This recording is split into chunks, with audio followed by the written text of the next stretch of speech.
Welcome, everybody. Badger Nation, listen, we are so happy that you're here for our spring semester. We appreciate you and are grateful that you're here and for all that you do. As we begin the new semester, we do so with hope and cautious optimism. Since the beginning of the pandemic, the people of our college have responded to the challenges of the moment with resilience and incredible strength. And time and again, the work that you all have done over the past several months has been extraordinary. And with each new day, we'll take yet another step forward. We face with difficulty, we keep going, ensuring that people that we work with are protected, we study with, and we live with, and know of our personal commitment to each other's health and well-being is steadfast. Here are a few quick reminders for the start of spring semester. We're looking at face coverings as mandatory in our classrooms, laboratories, studios, any type of in-person instruction activity, and all other indoor and outdoor public events. The wearing of the coverings is not required, of course, when you're alone in your private office or bathroom stall or residence hall room or while eating and drinking. Facial coverings and social distancing, frequent hand washing are all part of the comprehensive public health effort to mitigate the spread of COVID-19 in our community. COVID-19 testing is available on a daily basis at the Blue Gym in the Activity Center, and I recommend you take advantage of that. Health and safety considerations, students, employees, supervisors, and other helpful information for the semester on our college's coronavirus website. So working under the state of Utah and San Pedro Sevier County guidelines, the college is following the progress of vaccinations for employees eligible for COVID-19. At this point, we have been unsuccessful in arguing that higher education employees should get similar prioritization as K-12. I serve on the Higher Education COVID Task Force, and the latest news as of yesterday was that vaccines for higher education will be available around late March, early April. And until then, distribution will follow an age-based system with exemptions for those that have underlying health risks. Vaccine availability in Utah is still very limited, and when we're notified by the state that there is vaccine available, we will immediately communicate that availability to you. We are asking for your understanding and patience with vaccine distribution. The college must comply with the directives of the state and of our local health authorities as we learn of vaccine availability and how and when it can be distributed. With regards to the campus, please be aware of the following. All of the buildings, of course, on campus are now open, including the fitness center. The staff at the fitness center has been working very hard in preparing the facility for its opening. The operation plan includes stringent cleansing protocols that will include masking and social distancing. So as we move forward this spring, we will continue to get stronger and shape and share ideas by working and believing in one another. I hope you have a semester that brings you daily satisfaction of achievement, fulfillment, and the knowledge that you are part of the Badger family.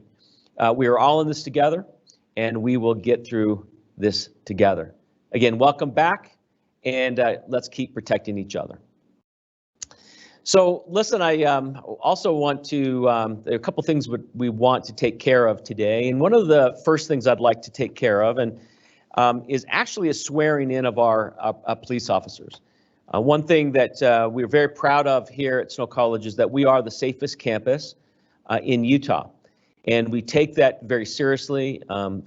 Families, parents, students trust that when students come to Snow College, that they're going to do so in a safe manner. And we really have a lot of people to thank for that, but at top of the list is our hardworking law enforcement officials here on our campus. And so I'd like to actually do an official swearing in of our Chief of Police, Derek Walk, and our police officer, Eddie Christensen. So will you join me, gentlemen?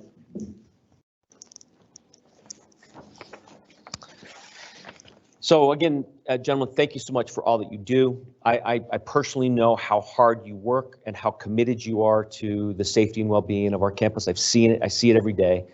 And to the bottom of really of our heart, our collective heart at Snow College, we thank you for the work that you do.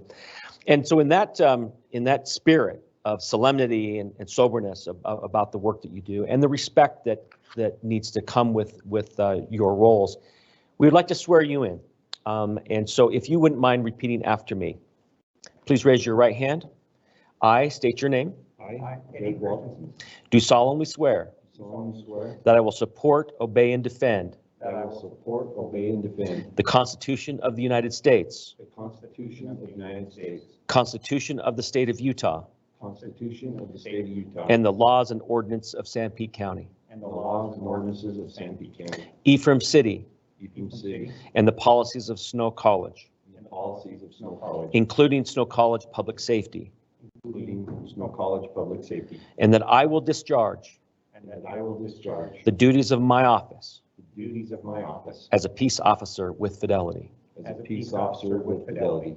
Thank you, gentlemen. Thank you. Appreciate all that you do, and all the best. Thank you. Appreciate it. Thank you.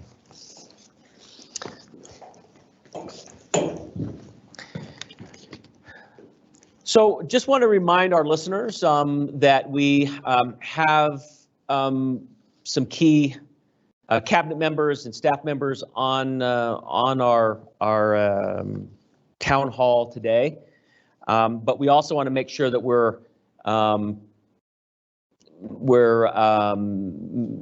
building in plenty of opportunities for questions and comments. I want to maybe start out with just, again, it's been a month or so since I think we've had a chance to be together. A lot has happened in our state and in our country and in our world. And with all of the sort of upheaval that we're witnessing, there are good things that are happening. And one of them that I'm very happy about is really that how well I think Snow College is politically set for the next few years. As you know, we now have a new governor in Governor Spencer Cox, who we hope to have on the show soon, if we can call this a show. But we'd love to have Governor Cox be able to address his alma mater. And what I'm encouraged about is really his commitment. We've now seen the budget, the governor's budget, his recommended budget, and there are some things of real note. One is that he's built in a very heavy component into rural Utah. There's $125 million he's built in for infrastructure for rural Utah. There's an $8 million that's built into his budget relative to economic development grants. And that will be really sort of terrific as we work with our counties and our communities. He has also, it'll be interesting to see whether the legislature approves this, but he's very keen on innovation. And he's set aside $40 million for innovation and for an innovation fund in which, that higher education can use. He has also a real commitment to rural education and to technical education. And as you know, as a part of our kind of three-pronged moving forward with tech ed being a major priority. So I really feel that things are going well in that direction. You probably have also seen that by the end of December, we were able to meet our $5 million capital campaign for need-based aids, our Reimagine campaign. That is an extraordinary achievement, really, and it says a lot about our alumni, our supporters, because even in the time of COVID, this kind of generosity has been really humbling to witness. We also ended up renaming, we got a $3 million gift from an alumni to rename the football stadium to the Terry Foote Stadium. So if you get a chance to look at the stadium at the front, there's a new gateway recognizing Mr. Foote and his contribution. Interesting story Terry Foote and his story here at Snow College that we'll have to tell you about. I'm also very proud about our athletics. So very strong start to the athletic season with our women's volleyball team really being ranked #2 in the nation. They knocked off the #1 team in the country. And we'll see how the season goes, but that's a very, very good sign that this could be a very interesting year. Our men's and women's basketball are preparing well. Our men had a good showing on the road. They have traveled over 1,000, drove over 1,000 miles. They landed in Phoenix, drove 1,000 miles to compete at 3 different institutions, and came away, I think, 2-1. Is that right, Rob? 2-1? Yeah. So with that, I think there's a lot of optimism. I'm sure that there are lots of questions that you might have relative to the vaccine and to COVID, and we'll get into that in due course. But let me just also tell you that we, as a campus, presented to the commissioners of the Northwest Commission on our 7-year study, and I think they were very impressed. I am a commissioner, so I am privy to the process, and I just want to let you know that from the Northwest perspective, Snow College is very solidly set, and looks like we have really no problems with getting that reaffirmation. They had a lot of positive things to say about Snow College, and really some constructive weaknesses, and that we will plan on addressing. So listen, with that, I would like to maybe sort of turn the time over to Carson Howell to talk a little bit about the update on our CARES funding. You may be wondering about what is the when you think about the $1.9 million stimulus plan of the new administration, what does that mean for higher education? And I think we know some things, we don't know others, but Carson, do you want to sort of update us on what we know so far? Sure, thanks, President. There's actually quite a bit going on. So those of you who have been following this, at the end of December, there was another COVID relief bill that was passed. And when that was passed, it included some money for higher education. So if you remember the first CARES Act funding that we received, there was $1.2 million that went to students and $1.2 million that came to the institution. This new supplemental appropriation, which Congress passed and the President signed, was a larger amount that came to higher education. So for Snow College, what that meant was that there's an additional $1.2 million that will be going to students and $4.2 million that's coming to the institution to cover COVID-related expenses. Now, President, you're exactly right. There's a lot that we don't know. The Department of Education has released some frequently asked questions, and we also got a grant award notification letter. Those two do not always match up. And so we're waiting for more clarification from the Department of Ed to find out how those funds can be used, what they can be used for, what is the time period that we're looking for those funds. But we do have some money that's set aside for the institution for COVID relief. That will be, that once we get some more clarification on how we can use that, we'll be looking to move forward on that. In fact, there will be some future messaging out about ideas in your areas that may be related to COVID. So for those of you on the town hall and listening, if there are some things in your area, start making a list of those things as we can prioritize that. Now, President, you've also heard that President Biden is looking at another stimulus package, which would include stimulus out or money coming out to families and individuals. There's also a higher ed portion in that as well, and that's the $1.9 billion package. What we've seen for higher education is that what he has earmarked on that side, of course, that still needs to go through Congress, but that would be about double what the supplemental payment was. We don't know what the formula would be or how that would be allocated. It's a different administration and different priorities. But if it were to track with the same formula, it could mean an even larger amount, maybe up to $10 million that would come to the institution.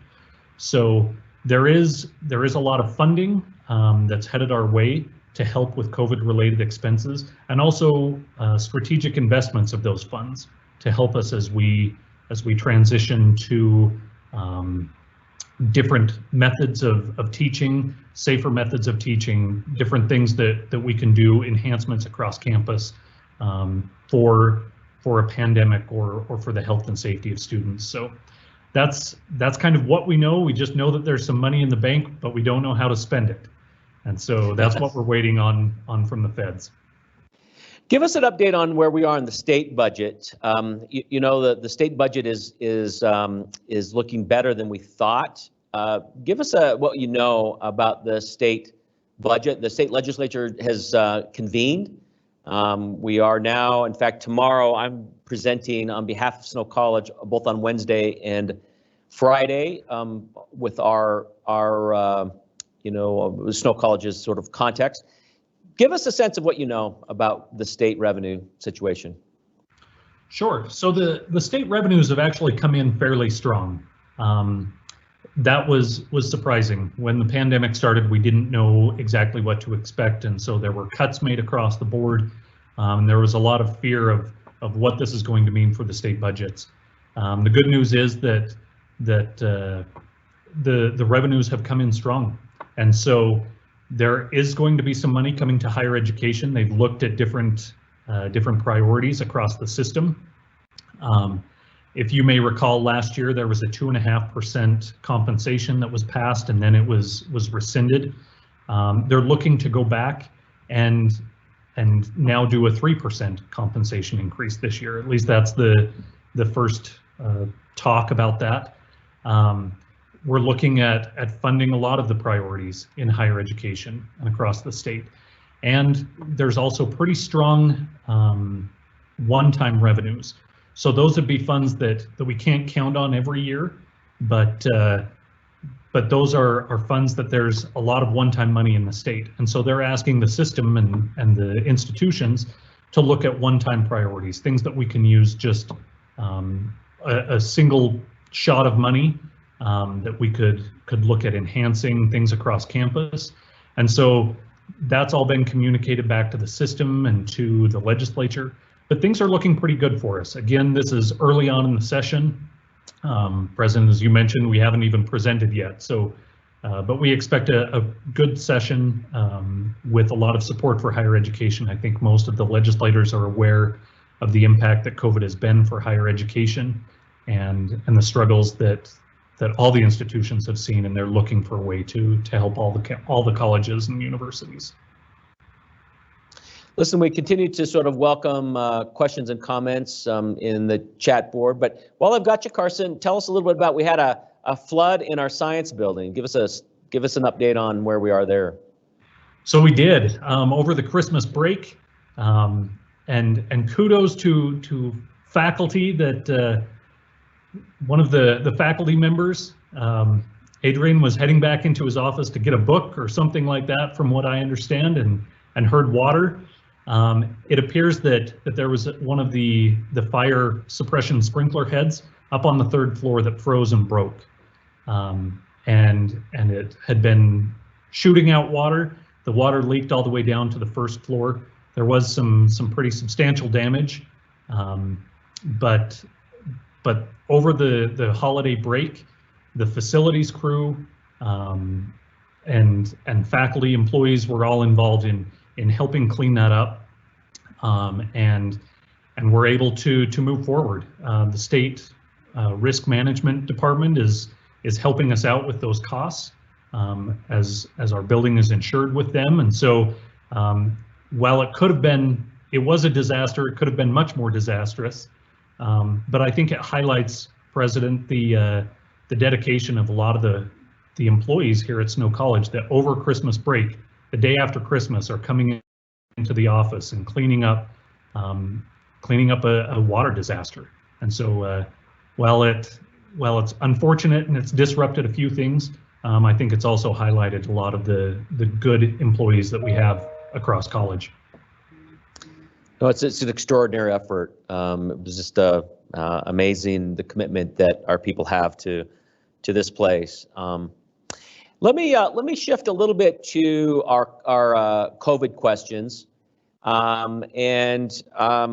what I'd like to do is bring Rob Nielsen in on giving us an update where we are on our testing. And a question that we have is, how is COVID testing being tracked? And while it's stated that it's mandatory, but is it really being tracked? And if so, what's the teeth behind someone choosing not to test? So yeah, Rob, how would you respond to that?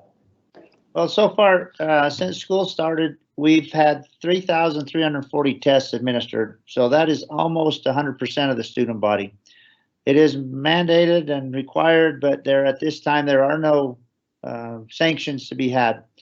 We are expecting and hoping that the majority of the students will follow the mandate by the governor and make themselves available for testing. So we track everybody that takes the test, we track them through their Badger ID. So we can, if we need to do anything, we know who is there. And if they need that test to go on a flight or anything, they can request it and we can get them permission.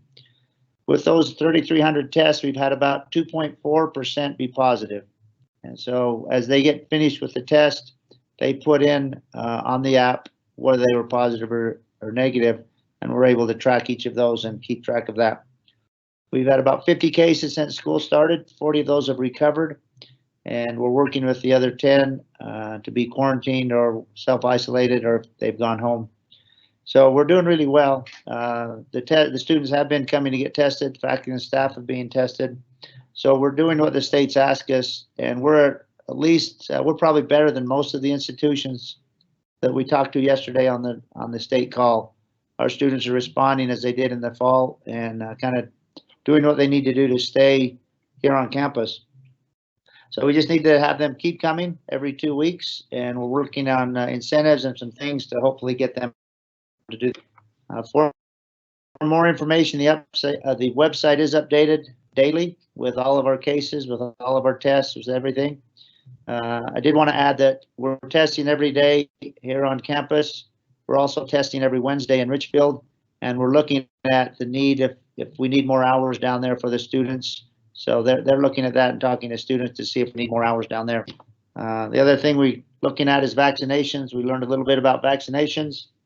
The state is actually having a challenge getting as many vaccinations as they would like to administer. So they've got a plan. Those of highest need will be taken care of first. Unfortunately for us, it looks like our faculty will probably not start getting vaccinations until probably the end of March, which would have them vaccinated, and it would be after their 6 weeks and be effective about when school ends. Our students will probably start getting vaccinated the first part of the summer, and so everybody hopefully will be vaccinated to start fall semester. We are having events. We are doing COVID care. Our athletic events will begin next Tuesday. We have men's and women's basketball, and fans will be allowed. They will be masked, and we will be social distancing, and you will have to have COVID symptom checking before you come into the as you come into the building. So we'll be tracking everybody that comes. And if you have concerns, we will be social distancing and masking, but do want you to know that people will be attending and enjoying the events. So remind us then of testing both on Ephraim and Richfield campus, when that happens. So here on the Ephraim campus in the Blue Gym, it's Monday and Tuesday from 10 till 3, and Wednesday and Thursday from 10 to 1. And then in Richfield, it's Wednesdays from, I believe, 10 to 1 in the Sevier Valley Center. Okay. Well, talk us through a little bit about what we know about the vaccine being age kind of driven at the moment. That doesn't mean younger people can't get the vaccine early if they've got certain underlying conditions. So tell us how you think that some of our kind of older, maybe staff and faculty, doesn't mean that they can't get vaccines earlier, because I think the 70 plus age group is being attended to now. And then I think it's around the 1st of February, they're dropping that down from 60 to 70 on down. And if you do have an underlying medical condition, that could put you up in the priority. Am I right about that? Right. So right now they're doing the highest priority, which includes the K through 12. And so once they have pretty well taken care of that group, then the governor has put together an age and symptom kind of table. So if you're a certain age, they'll start with the older people and move that down. But if you're in a younger age and you have certain symptoms or certain conditions of your health that would cause you to need to go up higher on that list, then you would be allowed to go higher and get your vaccination sooner. So the risk and age are very highly correlated. So they want to get taken care of the higher age people as soon as they can. But if you're younger and you have heart conditions or diabetes or there's 6 or 8 different things there that if you have those symptoms, they would allow you to get your vaccination earlier. So I guess our older faculty will get it sooner. So I'll be able to get that pretty soon. And our younger faculty will be in the later stages. The state has a really good plan. I think they're trying and they're working, and everybody wants to be on the first group, and they've been very good about taking care of the highest risk people. And I think they've done a really nice job of putting their plan together. It's just hard if you're not the one that gets it. I think a lot of people think they should, but I think they've been very fair, and they put a nice plan together. If they get the vaccinations from the federal government as quickly as they want, then the state's ready to vaccinate a lot of people. They won't be using the colleges and universities at this point as a source of help for that. They think they've got other methods to take care of the vaccinations. So we will not be used as a resource at this time to help vaccinate. Yeah, I think there are quite a few groups that are feeling not prioritized, higher ed being one of them, but also another group that isn't being considered at the moment is really preschool caregivers. And I think they're extremely at risk as well. It's really a supply issue as we understand it, and but we're going to continue to push where we can to make sure that we can get the vaccines here as soon as possible. If I could maybe bring in Melanie Jenkins, our provost, I'd just like to have her sort of weigh in a little bit on some of the kind of academic initiatives and have her comment a little bit. One thing we're very proud of is how our students competed against in the Ethics Bowl. And so do you want to tell us a little bit about what's going on in academics, and give a shout out to our faculty and staff who helped our students be successful in this Rocky Mountain competition? Sure, I would love to. So the Ethics Bowl team, which is coached by Greg Wright, Mike Salatrinsky, Tony Peterson. I think Matt Gowans helps a bit. There's a group in the humanities division that support that group, and also some social scientists who support them as well. They went to the Ethics Bowl. It was the Wasatch Rocky Mountain back, well, last year, the end of last year. And it's a combination 2-year, 4-year bowl. And no 2-year school has ever won that before. And Snow College did, and they finished ahead of schools like Colorado, Colorado State, UVU, Utah State, Weber, UNLV. That qualified them, of course, for the 2-year nationals. They competed there a couple of weeks ago, and only 2 of their team members were able to go. So they competed with half a team and took 2nd place. Competed against schools in Florida, Georgia, Illinois, California.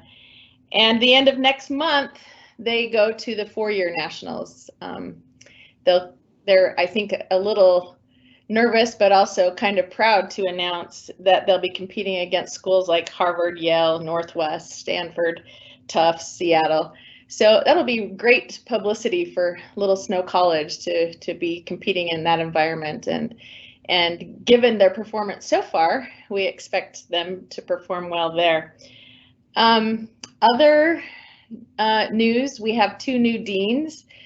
Mike Brenchley is the Dean of Social Science, and David Allred is the Dean of Humanities. They were appointed to those positions beginning January 1st, and we're excited to have them on Dean's Council already. They've made fabulous contributions and are leading their divisions well. So those are the things I would announce right now, other than we are continuing our inclusion initiative.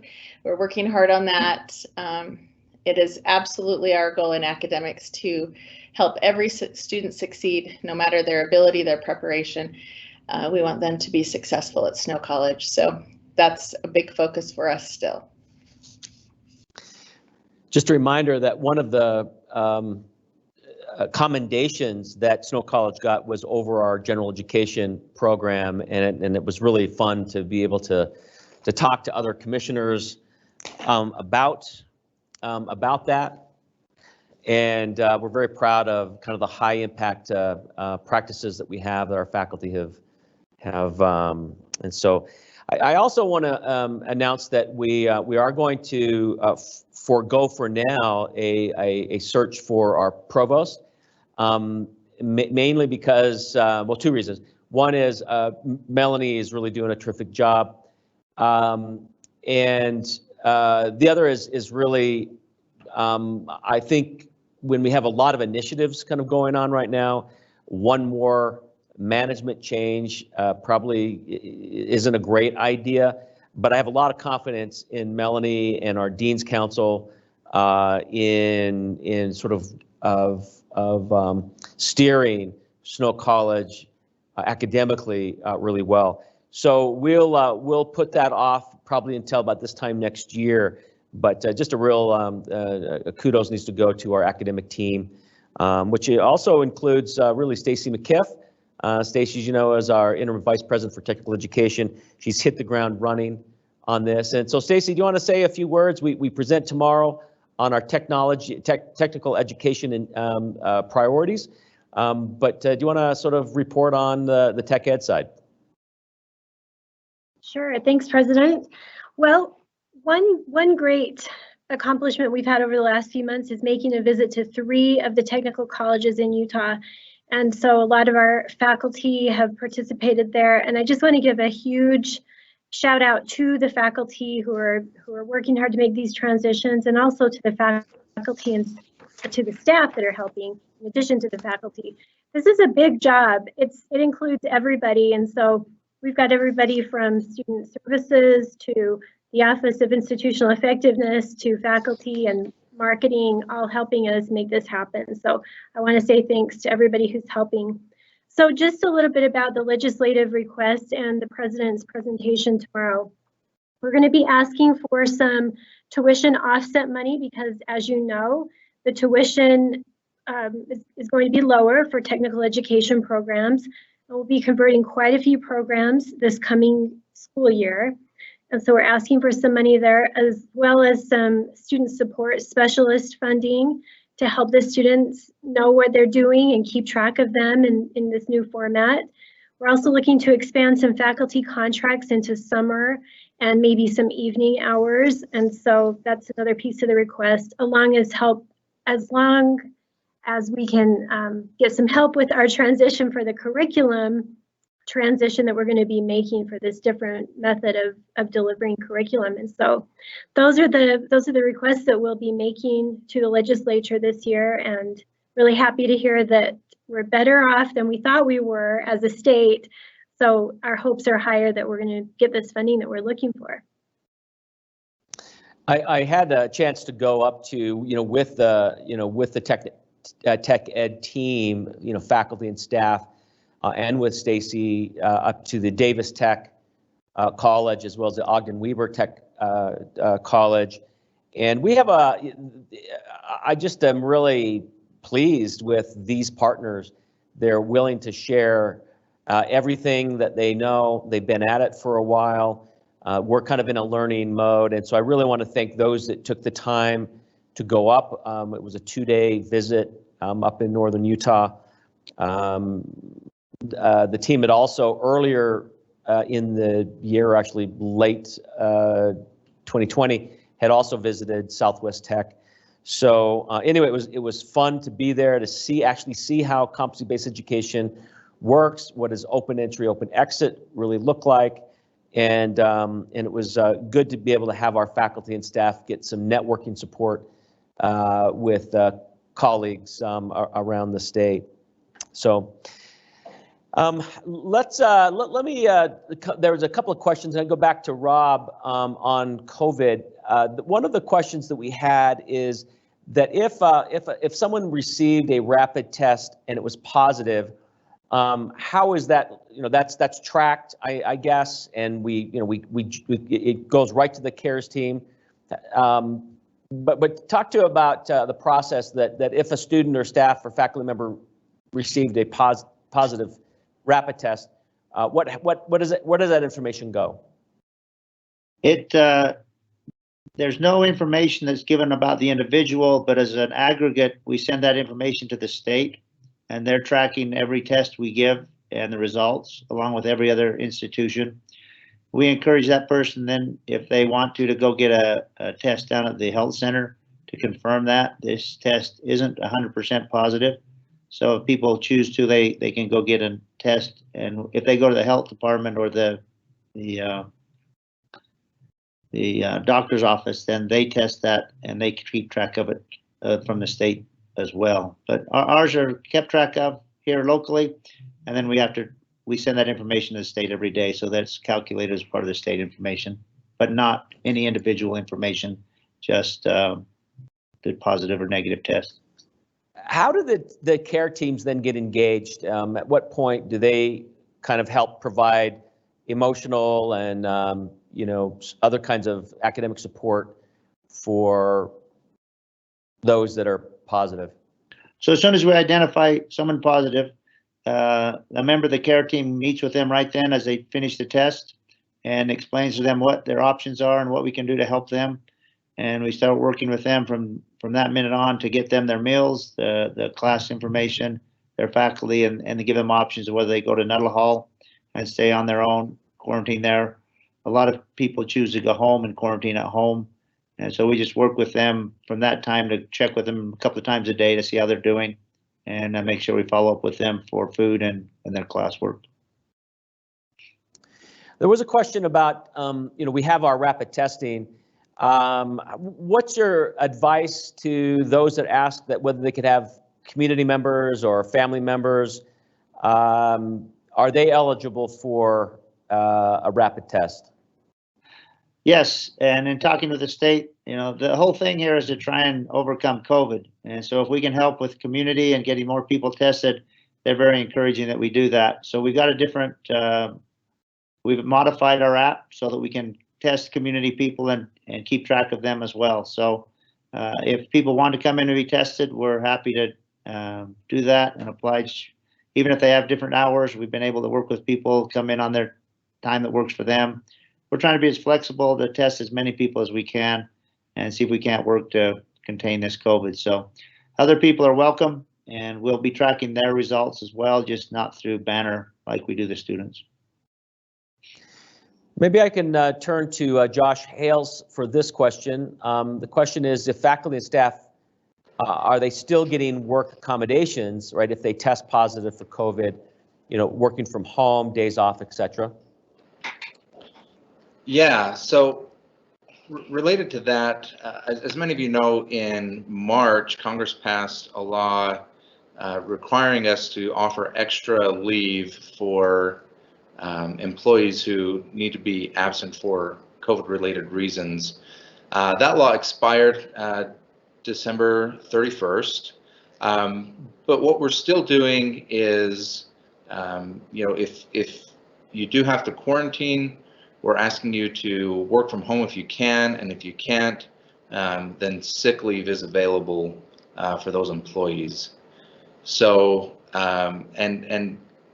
many of you saw the email that went out basically saying that if you run out of sick leave and you don't have enough sick leave to get through a potential quarantine period, we do have the sick leave pool that people can tap into. Yeah, you want to say a little bit more about that? I know there are a lot of generous folks across campus that have taken and donated into this sick leave pool. And so there is a question about will COVID time off be reinstated for faculty and staff who have to quarantine? And I think what you're saying is that what we'd do before that would essentially dip into this larger pool? Yeah, that's right. So we do have an ongoing pool of sick leave that's available for anybody that exhausts their leave but still has a medical reason to not be here. And so, yeah, really what we're doing is we're tapping into that leave rather than offering the additional leave that expired at the end of the year. Josh, are there any sort of relevant sort of policies or key policies that the broader audience might be interested in? Yeah. If you want to learn more about the sick leave pool, you can go ahead and look at it. It's policy 340 for staff, and then of course with faculty. Faculty are a lot more flexible with their time off to begin with for that as well. So it's policies 340 and 341 if you want to go get more information on those. And again, like we mentioned in the email that went out a week or so ago, we highly encourage anybody that has a bunch of sick leave to donate to the pool. We can accept donations in increments of 8 hours, 16 hours, or 24 hours. And so any donations are going to be appreciated. There's another question relative to part-time employees. What's the sick leave time for them? That one's still up in the air. As many people know, the regulations around the Utah retirement system mean that we have to be pretty careful with what kind of benefits we offer part-time employees. And so our legal counsel's been looking into that, and we hope to have an answer for that pretty soon. Terrific. Well, listen, let's keep the questions coming, those that have them. But in the meantime, let's maybe switch our attention to Terry Clausen. Terry, tell us a little bit about our enrollment for spring. And I know it's kind of early, but what does summer look like, and what does maybe even fall look like at this point? Yeah. Sorry. So we'll start out with spring enrollment, and I am thrilled to announce that we're up from where we were last year. And this is something that we haven't seen for spring enrollment for quite some time. The exact number is we're up 31 students, which is pretty good. And take into consideration that we had a lot of our short-term trainings this past fall that really kind of inflated those numbers a bit. So the fact that we're still ahead this spring is really fantastic, and I'm really proud of everybody who has worked so hard on that. Numbers are still coming in because we still have students working with their schedules. We still have a few more of the accelerated online students to register, but knock on wood, we will continue to stay ahead even after the drop period. As for summer and fall, it's still a little early because we haven't opened up registration yet. We are down in applications. I will say that that is pretty much on par with the rest of the nation.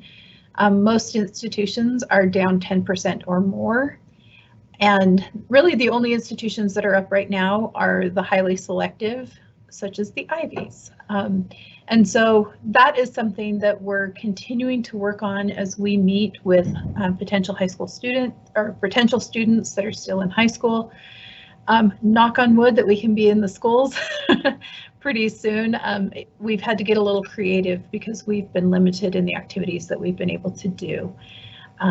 But we are really pushing for summer and for fall. We really want to see that same increase that we saw last time. It's really going to be beneficial for us as an institution, and everyone is working really hard to get that done. And so that's where we are right now. You know, I do think it is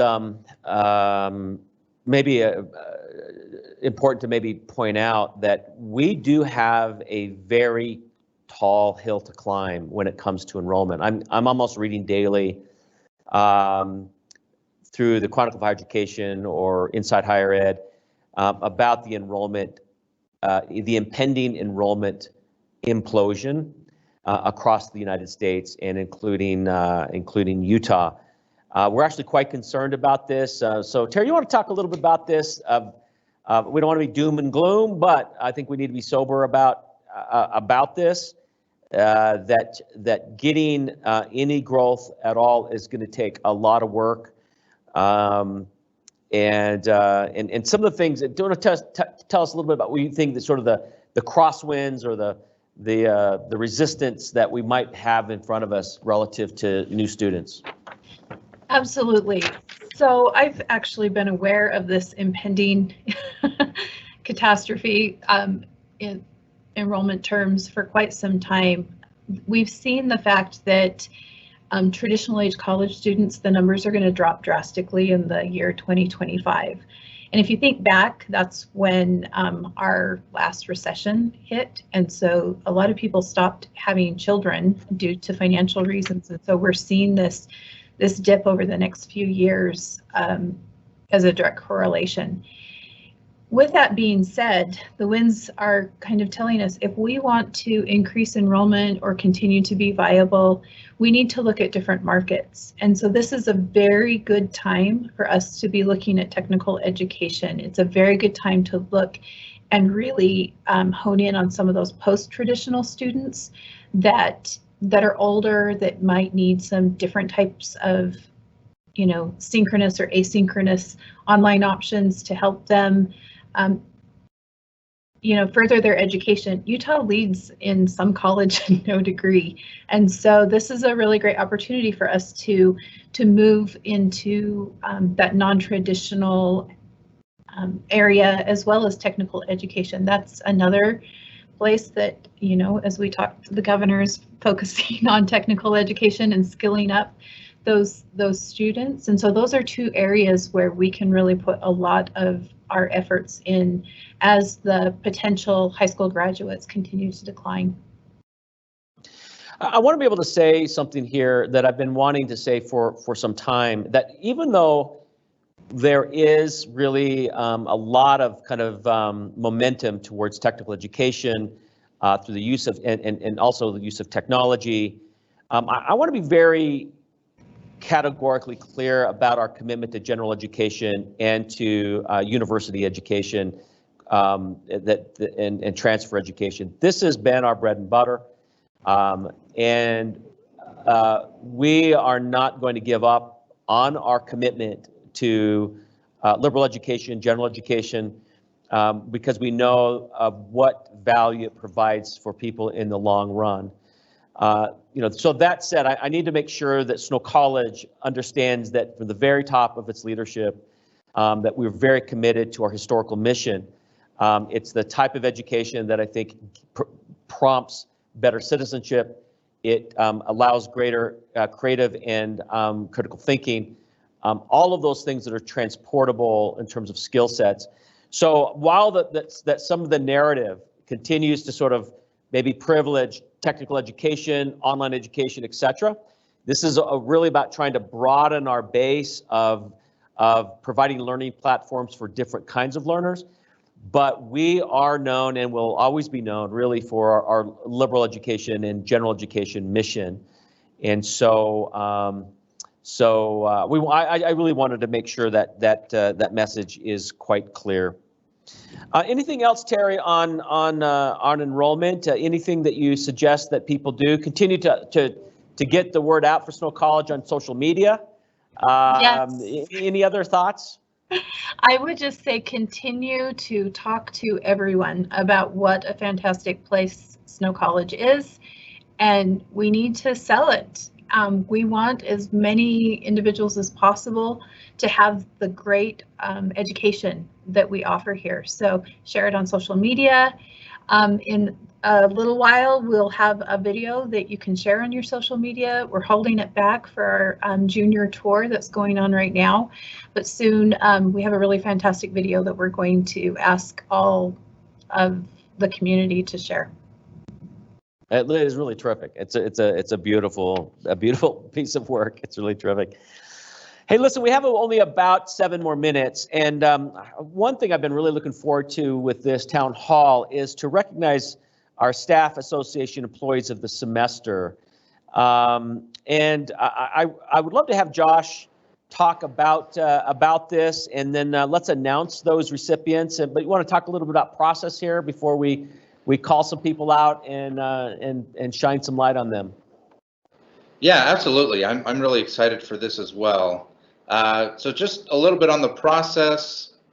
The selection for these staff members is under the purview of the staff association. So they have a recognition committee that reviews applications and makes these decisions. And I mean, it's hard to not choose somebody worthy on this campus, but I think the 3 that were chosen are definitely good selections. So I'll get into those. Our first recipient is Becky Adams, who many of you know is an advisor in the Center for Global Engagement and is also the president-elect of the Staff Association. And really, I think the word that really describes Becky is that she's engaged. She's engaged in her job with international students. She's often, you know, at odd hours and at different times just to help her students with different things that they need, you know, rides to the airport, to Walmart, to doctor's appointments, all that kind of stuff. She's really supportive of her students. She's very engaged on campus in the Staff Association. I've served with her on one of those committees, and I know she's very engaged with that. And then also she's been a big part of our COVID care team.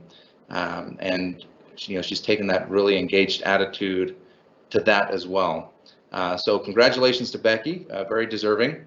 Another very deserving recipient of this is our athletic director / auxiliary services manager / men's basketball coach / COVID czar, Rob Nilsson. And if just going through those titles isn't enough to show, you know, just all that he's done for us this last semester, some of the comments that came through in his nomination is that, you know, he has a really intense focus on student needs. One example is, you know, when students were complaining that they didn't have enough to do, he said, okay, well, I'll just turn on the lights to the football field. And that's something that he's, you know, took a lot of effort to just have activities for students this semester. He's made some changes to housing that have been really student friendly, and just in all the meetings that I've been with him, he always focuses on, well, what do the students need? How can we help the students? And that's just the kind of leader that Rob is. And beyond that, he just finds creative ways to get things done. There were a lot of things in food services when he took over auxiliary services that were just outdated, and he found creative ways to give them the resources that they need. And his creativity is a big driver in some of the things we're looking at with housing in Richfield. So, you know, Rob, again, an intense focus on student needs and finding creative ways to get things done, I think really highlight why Rob is a recipient of this award as well. And our last recipient is Scott Allred, who's a counselor in our wellness center. And, you know, reading through the stuff about Scott's really kind of one of those unassuming guys that just gets a lot done. And in the office, they call him the fix-it guy because he just sees something that needs to be done, and he goes to work to get it fixed. He's the go-to therapist for many of our international students, and that's because he's dedicated to understanding the norms and customs. The international students know that if they go to Scott, they're going to get somebody that understands them, and it's because he takes the effort to do that. And one thing that really stuck out from the things that people said about Scott, they said he has a knack for helping others see their possibilities and strengths. And you know, if that attribute doesn't describe the spirit of Snow, I don't know what does. So congratulations to Scott as well. Again, 3 really deserving members of our staff, and congratulations to them for staff of the semester. Congratulations to Becky, Rob, and Scott. Well deserved. Thanks for all that you do. Thanks to the Staff Association for doing this. I think it's important to have peer recognition plus supervisor input. And so we feel very, very good about your leadership in the Staff Association leadership, Matt and Becky. We also need to acknowledge, I think, our Faculty Senate leadership, who's very, very strong advocates for academic issues and faculty life.